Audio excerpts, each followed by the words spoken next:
Welcome to Hood Champion Boxing and Sports. In boxing, you find a way to win or you find a way to lose. Reach and athleticism will win the fight for David Morell. Do you think so? Tell you what, make sure you like and subscribe and leave that donation for that fried rice and chicken wings. Now, this is what we need to be paying attention to here, right? Well, not that. Let me pull this up. This is David Morell. Okay? Now, 11 fights, 9 knockouts, no losses. People are paying attention to those 11 fights and saying, hey, we know he has 9 KOs. The man's picked up titles, in 2 different weight divisions. No matter what you think about those titles, he won titles, right? And they're saying, as a professional, he just doesn't have the experience to clip a guy like David Benavidez. Now, the thing is, let's look at something here. Now, David Morell is 6'1", 78.5-inch reach. He has the reach of heavyweights, okay? 80% KO ratio, and he had an expanded amateur background. Now, as an amateur, he fought all kind of styles. There's nothing he hasn't seen. That's why you see guys like him, Madrimov, even when Lomachenko came along, Usyk and those guys, they were doing amazing things with little to no fights. But it's because of the amateur pedigree. They're basically professionals before they turn pro. But this right here, in addition to this reach and his athleticism, right, could create a problem. Now, when you talk about David Benavidez, okay, he, no kidding, is the experienced professional fighter. 29 fights, 24 KOs, 6'2", 82% KO ratio, but look at his reach, 74.5 inches, okay? So there's a 4-inch reach advantage for David Morell, 78.5 versus 74.5. They're both about the same height. They measure up pretty damn good, but the 4 inches, will it make a difference? Hey, look, it could. Because David Morell knows how to use his jab, how to fight big, how to fight long. But this is the concern for me. Because I personally think David Benavidez is going to win. But when I sit back and say, you know what? How could David Morell win? Well, I got to look at, in those 29 fights that David Benavidez had, okay, who did he fight? Now, let me see if this shows this, okay? Right here, all right? They were contracted. See, it's not showing what they came in on fight night. They're just showing what they were contracted for in the weight. I wanted to see what David Benavidez had rehydrated to in his fights. It doesn't show that. It just shows that he made weight. But the word on the street is David Benavidez was coming into fights for 168 pounds, right? He would make the weight, but on fight night, he'd be coming in over 200 pounds and outweighing his opponents by 20 plus pounds and weight bullying them. And they're saying that the reason why David Benavidez had so many knockouts and dominated people the way he did is because he was basically being like Devin Haney, melting down to a weight that he really shouldn't have been at for a moment in time, just so he can get in the ring and bully and dominate opponents. They said for a guy with his size, what you saw happen when he finally got in the ring against Gvozdyk, someone who was about his size, you saw that he wasn't that effective.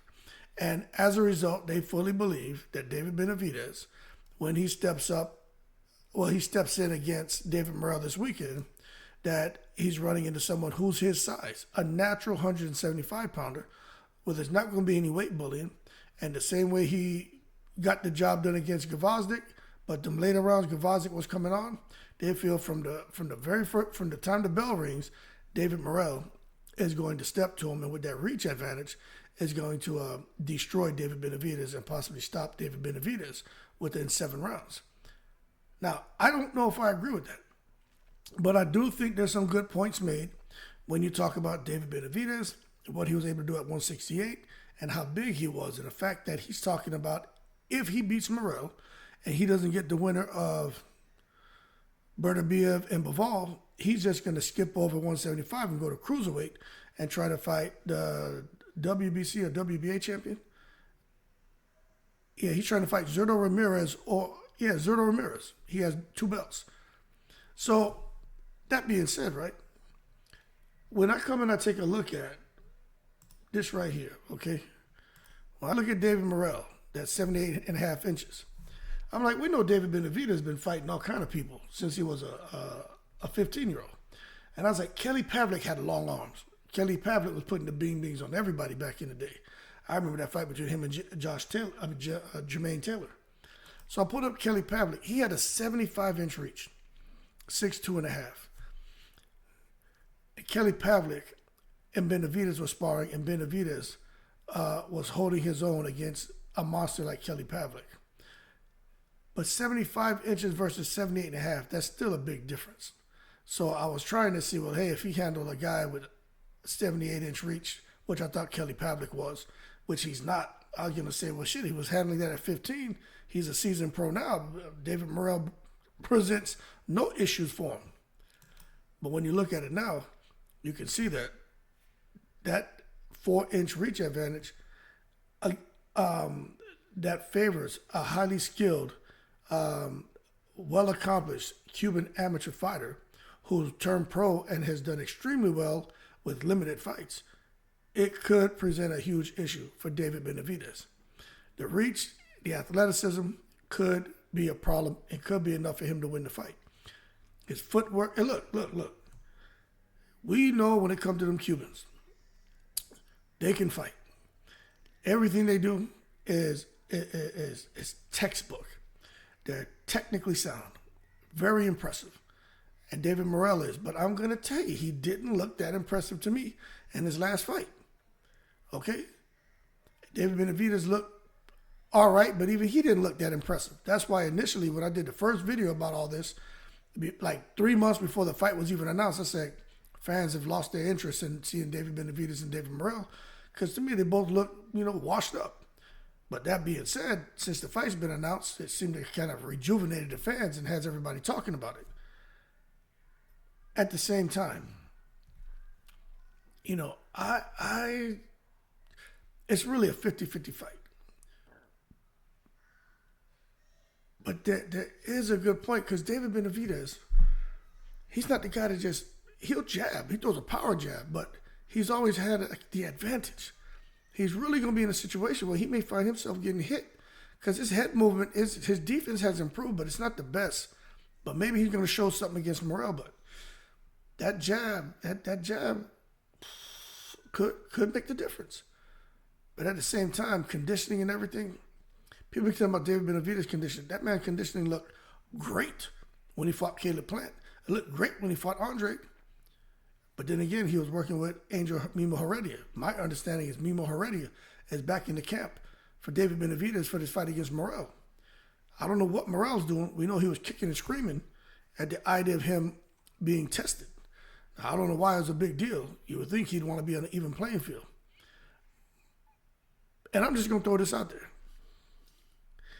I'd be concerned too if I didn't have a Victor Conte or a Heredia or a Ariza or a Usman Sajjad working with me, and one of those guys was working with my opponent, I'd be concerned. Because those guys, look, they know what drugs they can give a fighter that won't get detected. They know what drugs they can give a fighter to mask the drugs they're taking. They understand the cycles. They understand everything. I'm not saying they're doing it, but what I'm saying is I'd be concerned. I'd be worried. I ain't gonna lie. I'd be very worried. But we just have to see what happens this weekend when they scrap. I'm telling you right now, the reach and athleticism could be a huge problem for David Benavidez. But I'm thinking that, they're crossing T's and dotting I's, and I think he's going to win. But, we just got to draw some emphasis to what David Morell brings to the table. He's naturally a big guy. David Benavidez is naturally a big guy, but he's not a natural 175-pounder. And Morell balloons up just as big, if not bigger, than David Benavidez on Fight Night. So this fight could be very interesting. It could be. But that being said, y'all keep cool. Shout out to the veterans, all 7 continents. David Benavidez at age 15 was sparring these killers. That means a whole lot, people. It's a pretty big deal. And I get it. Kelly Pavlik didn't have the 78.5-inch reach, but he had a 75-inch reach. And at 15 years old, David Benavidez was holding his own against those guys. And that's why he dominates right now. And you can't tell me that those sparring sessions against the Pavliks, the Golovkins, the Quillins, and everyone else who he sparred, you can't. And when they were in their prime, and he was 15, you can't tell me that didn't pay dividends for David Benavidez and why he is, no kidding, a Mexican monster in boxing right now. And you can't tell me when he goes into this fight with David Morell, he's not going to be concerned about what Morell brings to the table, because he's kind of been there, done that, and he has confidence that has been earned because of what he's gone through. And he continues to push himself, and he knows what it is to work hard and to be in a sparring session where he's not supposed to win. And I just think he carries that on his shoulder. Kind of like Terrence Crawford. You know what I'm saying? It's like a chip on the shoulder. And anyone he gets in the ring with, he's still proving a point. David Benavidez, he doesn't want to be that fat kid. He don't want nobody seeing him as that fat kid no more. And the fact that David Morrell has called him a fat chicken, Benavidez doesn't like that. I tell you, he don't want to get bullied. He does not want to get bullied, just like Terrence Crawford. All that shit he went through with his mom, being hard on him and all that, ain't nobody going to come and mess with him anymore. They carry chips on their shoulders. And I just think David Benavidez is going to get the victory. Yeah, but if he doesn't, I'm going to be paying attention to see what went wrong. And if anything goes wrong, I'm calling it right now. I think it'll be the athleticism of Morell being a natural 175-pounder and being able to float like a butterfly and sting like a bee at that heavy weight, especially after he rehydrates, and also that damn reach. I just think those are the 2 things that's going to create issues for David Benavidez. But if David Benavidez can figure that out, I think he wins. I think he wins quite comfortably. Anyway, y'all keep cool. Shout out to the veterans, all 7 continents. Y'all in the breeze.